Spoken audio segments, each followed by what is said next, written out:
Hari ini kami membawa beberapa barang dari rumah kami. Nah, barang ini cukup gampang ditemui di mana-mana. Nah, barang ini akan kami pakai untuk main games. Sebentar ya. Nah, ini tebakan pertama. Ada yang tahu nama dari karakter ini? Tolong dijawab. Doraemon, benar. Yang kedua, ada yang tahu nama dari karakter di kaos ini?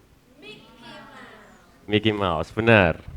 Oke, dan yang terakhir, ada yang tahu nama dari karakter di buku ini? Pikachu dari Pokemon, benar ya. Jadi semua di sini udah pada tahu ya nama karakter-karakter populer ini. Nah, karakter-karakter populer ini itu awalnya berawal dari satu format media. Ya. Ada yang awalnya dari komik, ada yang awalnya dari animasi, ada yang awalnya dari game, ada yang awalnya dari mainan, dan masih banyak lagi. Nah, macam-macam umurnya karakter ini. Ada yang bahkan usianya sampai lebih dari 100 tahun. 100 tahun itu panjang ya, bisa sudah lebih dari 6 generasi ya. Tapi hebatnya populer banget sampai sekarang, kita bisa menemukannya di mana-mana. Nah, karakter, ide cerita yang awalnya berawal dari satu media aja dan lalu berkembang menjadi format media yang lain yang di luar industri awalnya, menjadi bermacam-macam wujud. Nah, ini adalah sebuah kategori bisnis yang namanya IP Media Franchise. Betul sekali. Jadi bisnis IP media franchise memang bisa melibatkan berbagai industri. Dan menariknya, potensi pengembangan bisnis dari turunan industrinya itu bisa jauh lebih besar daripada industri awalnya itu sendiri. Sebagai ilustrasi, dari laporan yang dihasilkan oleh Association of Japanese Animation pada tahun 2023, ditunjukkan bahwa pada tahun 2022, nilai penghasilan dari seluruh studio animasi di Jepang itu mencapai 2,5 billion US dollar. Sedangkan total pendapatan dari seluruh aktivitas yang dihasilkan di sekitar produk yang dihasilkan oleh studio animasi tadi itu mencapai hampir 10 kali lipat atau sebesar 22,3 billion US dollar. Jadi potensi pengembangannya kelihatan sangat besar dari situ. Nah, sekarang pertanyaannya, bagaimana sih caranya kita bisa mengembangkan bisnis IP yang sukses seperti itu? Langkah pertama yang harus dilakukan adalah IP ini berawal dari sebuah media itu harus sukses dulu, ya, dari media awalnya. Setelah sukses, barulah bisa dipikirkan pengembangan yang lainnya. Nah, sukses ini patokannya apa? Sukses ini patokannya adalah mempunyai fanbase dalam jumlah yang signifikan. Kalau di Indonesia ini, saya punya tebakan lagi. Lebih gampang cari patokannya, kepopuleran sebuah IP. Kira-kira ada yang tahu nggak kalau di Indonesia? Patokannya apa?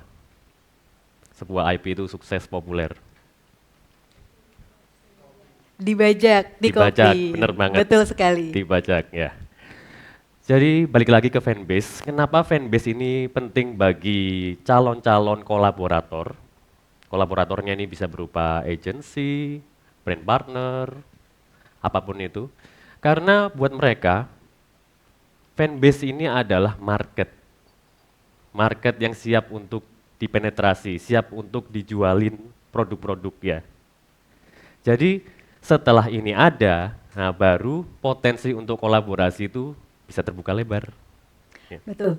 Nah, sebagai contoh, kita mau ambil kasus Astro Boy. Jadi, Astro Boy ini awalnya berasal dari sebuah komik atau manga yang populer atau terbit pada tahun 1952 di Jepang. Dan karena dia begitu populer, kesempatan untuk mengembangkan Astro Boy ini menjadi bentuk lainnya menjadi terbuka. Dan kemudian pada tahun 1963, lahirlah seri animasi Astro Boy berkat kerjasama Osamu Tezuka dan rumah produksinya dengan Fuji Networks Television, Fuji Television Networks.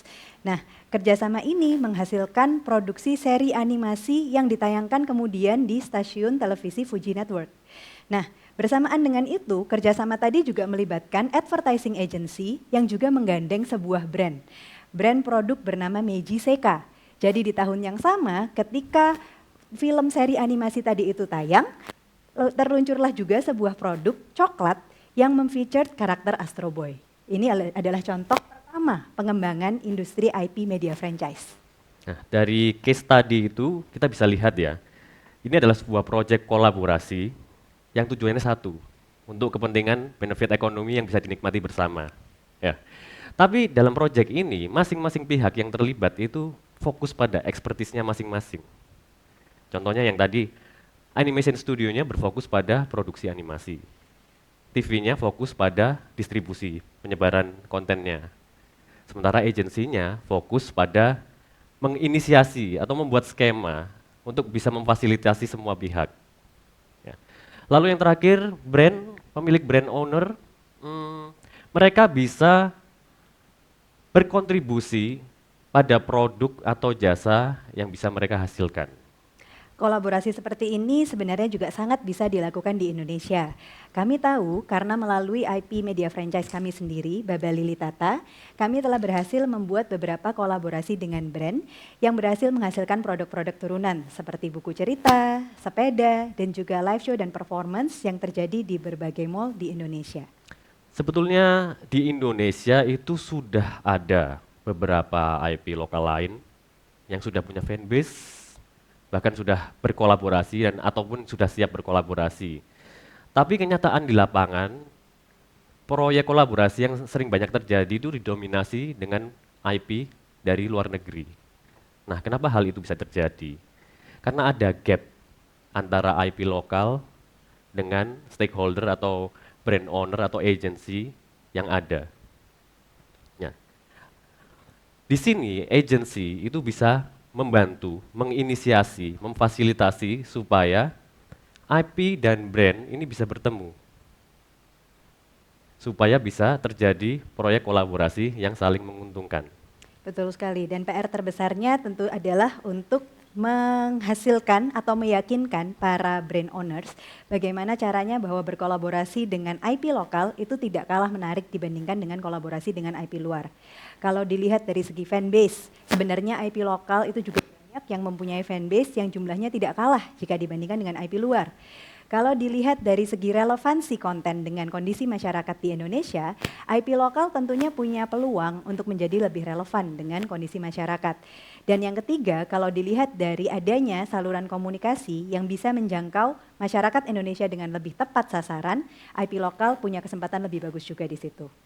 Akhir kata, mengembangkan sebuah media franchise IP lokal membutuhkan perjuangan yang sangat panjang. Membutuhkan komitmen, kepercayaan buat masing-masing pihak untuk bisa konsisten dalam waktu yang sangat lama.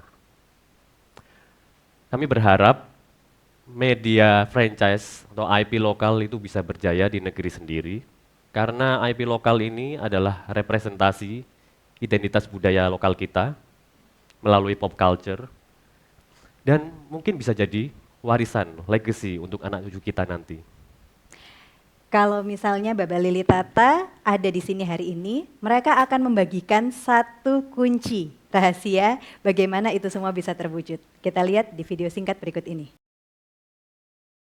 Gotong royong.